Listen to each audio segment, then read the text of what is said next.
গোলাঘাট জিলাৰ ঢিলাধাৰী মৌজাৰ অন্তৰ্গত ২ নং জামুগুৰি গাঁওৰক্ষী বাহিনীৰ উদ্যোগত গাঁৱৰ যুৱকসকলৰ দ্বাৰা পথত হেণ্ড ছেনিটাইজাৰ কৰে।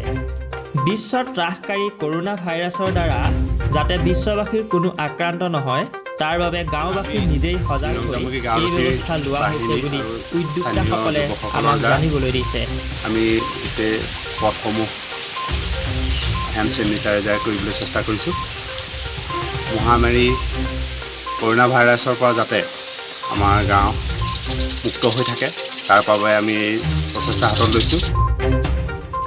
এই কাৰ্যসূচীৰ লগতে দ্বিজেন শইকীয়াৰ মহানুভৱতা প্ৰশংসনীয়।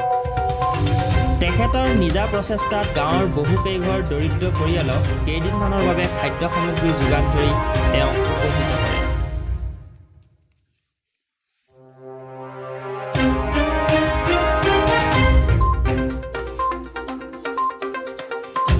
মই শ্ৰী দ্বিজেন শইকীয়া, এই ২ নং জামুগুৰি ক্ষুদ্ৰ চাহ খেতিয়ক।